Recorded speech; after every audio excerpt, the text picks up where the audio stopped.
perubahan kiblat menuju ke Ka'bah. Jadi kalau kita perhatikan dahulu Nabi SAW dan para sahabat ketika beliau hijrah ke kota Madinah, itu mereka masih sholatnya menghadap ke Baitul Maqdis. Ya, masih menghadap sholatnya ke Baitul Maqdis.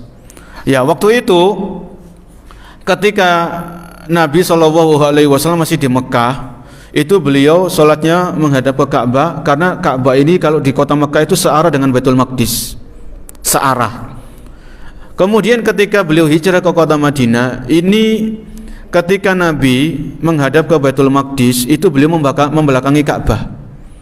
Dan ini yang dirisaukan. Jadi Nabi SAW itu galau, karena beliau kalau sudah hijrah ke Madinah bersama para sahabat, beliau sholatnya masih menghadap ke Baitul Maqdis, sedangkan Ka'bah itu di belakang beliau. Waktu itu belum ada ayat yang memerintahkan menuju ke Ka'bah ketika sholat. Maka di sini ada pembahasan tentang tahwilul kiblati ilal Ka'bah. Ya, perubahan arah kiblat dari Baitul Maqdis menuju ke Ka'bah. Ini ada kisahnya. Karena Rasulullah SAW yusolli fi Makkah ila Baitul Maqdis wal Ka'batu baina yadayhi.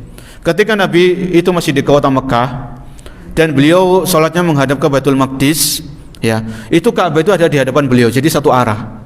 Ya, falamma qadimal Madinata wujjiha ila Baitul Maqdis. Ketika beliau hijrah ke kota Madinah, maka beliau tetap menghadap ke Baitul Maqdis. Wastamara ala dalika bid'ata asyara syahrun. Dan hal itu berlangsung sampai beberapa bulan. Ya, wa kana yuksiru doa, dan waktu itu beliau memperbanyak doa, minta kepada Allah Subhanahu wa taala, ya, an yuwajjiha ilal Ka'bati allati qiblatu Ibrahim alaihi salam. Beliau ketika hijrah ke Madinah, beliau sallallahu alaihi wasallam itu sering-sering doa, minta kepada Allah Subhanahu wa taala agar arah kiblat itu dipindahkan dari Baitul Maqdis ke Ka'bah. Ini sering diminta sama Nabi, ya.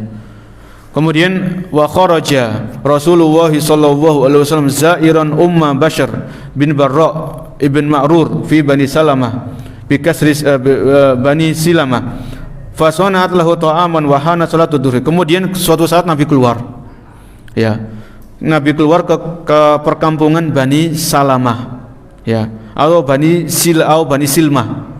Waktu itu datang waktu salat duhur. Fa shalla Rasulullah sallallahu alaihi wasallam ad-dhuhra bi ashabihi fi masjidi hunaka. Kemudian datang waktu salat duhur, maka Rasulullah salat bersama para sahabat di masjid perkampungan Bani Salamah atau Bani Silmah. Falamma shalla rakaatain, salat duhur ini sudah dapat 2 rakaat, nazala Jibril. Malaikat Jibril pun turun menyampaikan wahyu kepada Nabi sallallahu alaihi wasallam. Fa asyara an shalli ila baitin ilal baiti wa shalla Jibril ilal bait. Kemudian Nabi SAW diberikan wahyu bahwasanya arah kiblat itu telah dipindahkan sama Allah Subhanahu wa taala. Ini ketika sholat ini. Ini di dalam sholat. Dapat berapa rakaat tadi? Dapat 2 rakaat. Jibril datang alaihissalam mengabarkan kepada Nabi wahyu dari Allah Subhanahu wa taala tentang perintah perubahan arah kiblat. Maka seketika fastadara Rasulullah sallallahu alaihi wasallam ilal Ka'bati wastaqbalal mizaba. Ya.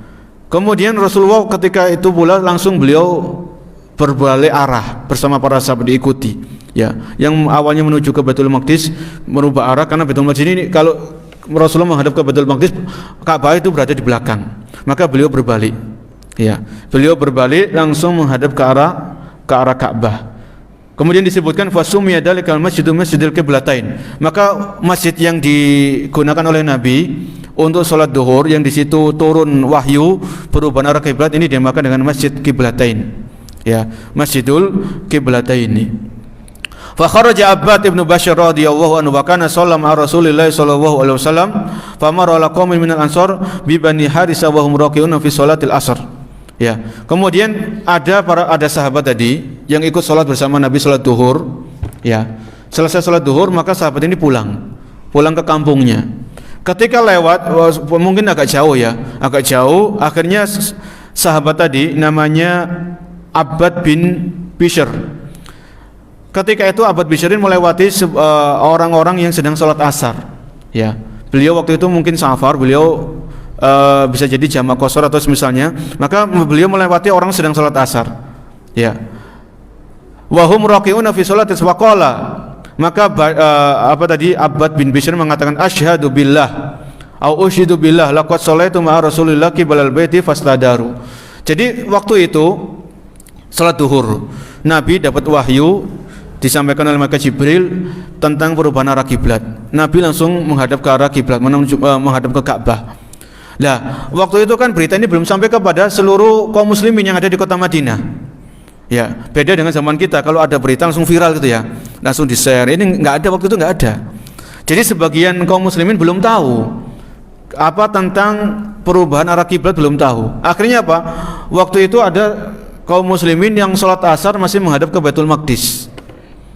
Lah sahabat ini tadi, sahabat yang ikut sholat duhur bersama Nabi, ketika beliau selesai sholat duhur, beliau pulang kembali ke kampungnya.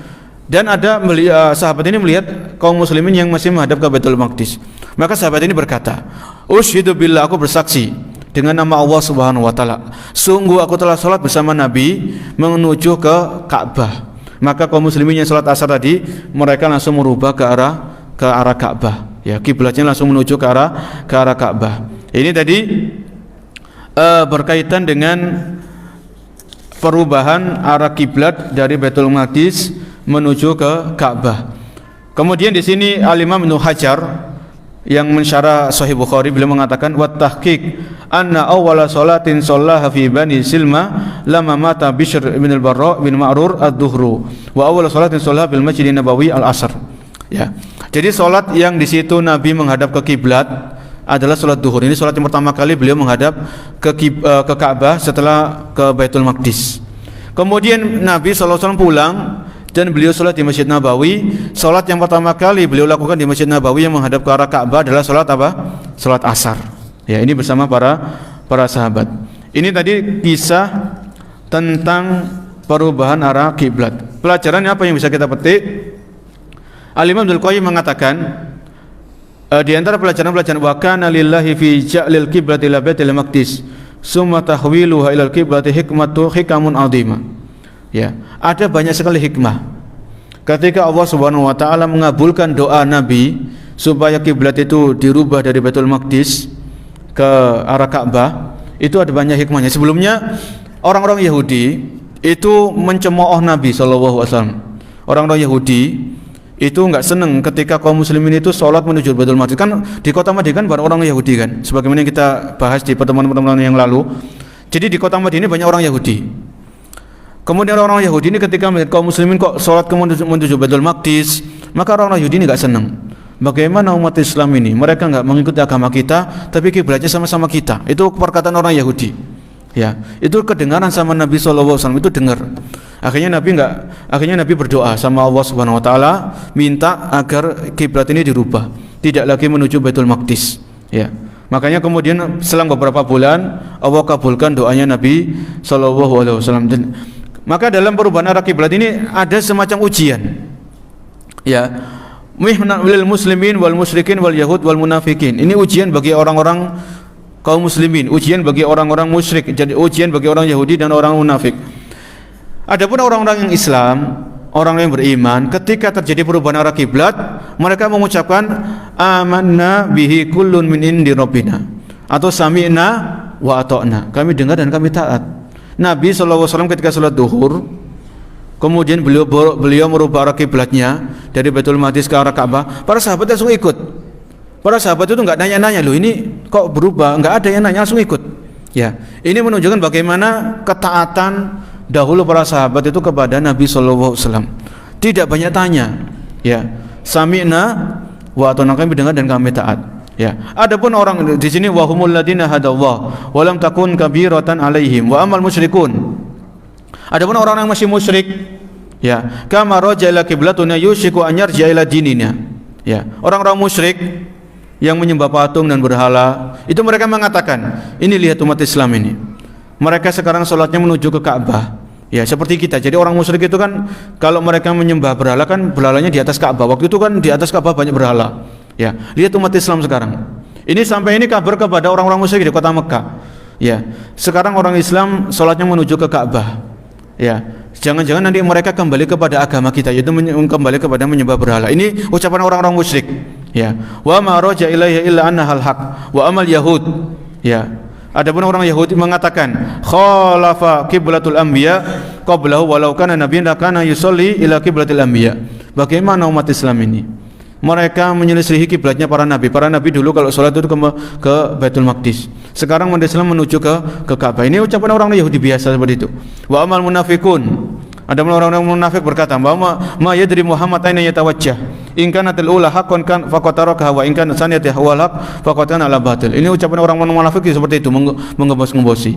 Oleh karena itu kalau kita simak dalam Al-Baqarah ayat 143 di awal-awal surat juz 2, wa in kanat lakabiratan illa 'alal ladina hadallah. Sesungguhnya perubahan arah kiblat ini berat. Ya. Kecuali bagi orang-orang yang dikasih hidayah oleh Allah Subhanahu wa ta'ala. Wa in kanat lakabiratan illa 'alal ladina hadallah. Ya. Sungguh perubahan arah kiblat ini berat. Kecuali bagi orang-orang yang apa? Yang dikasih petunjuk oleh Allah Subhanahu wa taala. Ya. Maka setelah perubahan arah kiblat ini, sebagian sahabat ini memikirkan bagaimana salat-salat dulu yang kita kerjakan. Yang ketika itu masih menghadap ke Baitul Maqdis. Ya. Wa ma kana Allahu liyudhi'a imanakum. Maka diturunkan ayat bahwasanya Allah tidak akan menyia-nyiakan salat yang kalian kerjakan ketika menghadap Baitul Maqdis. Jadi salat yang dikerjakan oleh para sahabat ketika masih menghadap ke Baitul Maqdis ini tetap salatnya itu sah dan tetap bernilai pahala di sisi Allah Subhanahu wa taala. Ya, ini tadi kisah ringkas tentang bagaimana perubahan arah kiblat. Dan ini menunjukkan tentang yang terakhir keutamaan Ka'bah. Ya, fi tahwilil qiblati ilal Ka'bah wa istiqbalil muslimina aina makanu li hadzal balad bayanu li makanatihi wa tamyizihi an sa'ilil amkinah. Bahwasanya Ka'bah ini memiliki kedudukan yang penting di dalam agama Islam. Ya, karena arah kiblat itu menuju kepada arah Ka'bah tadi. Ya, ini dan wa ma huwa al-afidah wa wal afidah wa maqsadul muslimin fi hajjihim wa umratihim wa qiblatihim ahya'an wa amwatan qad syarafa Allah jalla wa ala bi hadzal syarif alladhi dalam masjid Nabawi. Jadi ini keutamaan Ka'bah. Ka'bah adalah arah kiblatnya kaum muslimin di seluruh penjuru dunia dimanapun mereka berada. Kemudian Ka'bah ini tempat yang selalu ramai dikunjungi kaum muslimin untuk umrah atau untuk haji. Ya, Ka'bah ini selalu ada orang yang yang tawaf di situ. Maka ini menunjukkan kepada kita tentang pentingnya Ka'bah. Dan orang muslim itu pasti rindu ya untuk datang ke mengunjungi Masjidil Haram, untuk tawaf di sana. Baik yang sudah pernah umrah atau yang belum pernah umrah, yang sudah pernah haji atau yang belum pernah haji, itu pasti ada kerinduan, ada keinginan, ada cita-cita bagaimana caranya bisa mengunjungi Masjidil Haram untuk bisa tawaf mengitari Ka'bah. Ini mungkin yang bisa kita bahas pada kesempatan pagi hari ini. Yaitu dua pembahasan. Yang pertama tadi tentang apa? Tentang disyariatkannya azan. Kemudian yang kedua adalah tentang perubahan arah kiblat. Kemudian para jamaah yang dimuliakan oleh Allah Subhanahu wa taala, kita ingat kembali kita sekarang masih di 10 hari pertama bulan Dzulhijjah. Maka marilah kita tingkatkan amal soleh kita di 10 hari pertama Dzulhijjah ini. Sekarang kan masih tanggal 3 Dzulhijjah ya. Kita tanggal 3 Dzulhijjah. Maka usahakan ada peningkatan amal soleh di hari-hari ini. Tingkatkan bacaan Al-Quran kita, tingkatkan sedekah kita. Ya, karena 10 hari pertama Dzulhijjah ini saingannya itu 10 hari terakhir Ramadan. Yang bisa menyaingi 10 hari terakhir Ramadan itu cuma 10 hari pertama Dzulhijjah. Ya, maka kalau kita diberikan karunia, kita masih diberikan umur, masih diberikan kesempatan ketemu sama 10 hari pertama Dzulhijjah, maka tingkatkan amal ibadah kita. Salat duhanya kerjakan, salat tahajudnya kerjakan, salat witirnya kerjakan. Ya, berbakti sama orang tua, ya, kasih nafkah kepada istri yang lebih besar di hari-hari ini. Ya, karena amal soleh yang dikerjakan di hari-hari ini itu lebih dicintai oleh Allah dibandingkan dengan amal soleh yang dikerjakan di luar 10 hari pertama bulan Dzulhijjah. Kalau amalan itu dicintai oleh Allah, maka pasti amalan itu akan dilipat gandakan oleh Allah Subhanahu wa taala. Perbanyak takbir. Di hari-hari 10 pertama Dzulhijjah sampai hari tasrik kita perbanyak takbir. Ya, Allahu akbar, la ilaha illallah, Allahu akbar walillahil hamd. Jadi ada takbir mutlak, ada takbir muqayyad. Takbir mutlak ini takbir yang tidak dibatasi dengan waktu. Bisa pagi hari, bisa siang hari, bisa sore hari, bisa malam hari. Di rumah, di kantor, di pasar, ya, di kamar kita takbir. Ya, ini namanya takbir muqayyad. Ini disyariatkan di hari-hari 10 pertama Dzulhijjah ini. Kemudian ada takbir muqayyad. Takbir muqayyad ini takbir setelah salat 5 waktu. Ini dimulai nanti hari ke-9, hari Arafah. Setelah salat subuh, ini kita disunahkan takbir muqayyad. Ya, setelah istighfar, astaghfirullah wa man tasallam wa minkas salam sampai selesai, sebelum baca tasbih, tahmid, tahlil itu kita bertakbir, Allahu akbar, la ilaha illallah, Allahu akbar walillahil hamd. Bisa sekali, bisa 2 kali, bisa 3 kali, kemudian kita baca tasbih. Jadi takbir muqayyad ini takbir yang dibaca kapan? Setelah salat 5 waktu. Ini mulai hari Arafah sampai hari Tasyrik, hari ke-13 Dzulhijjah.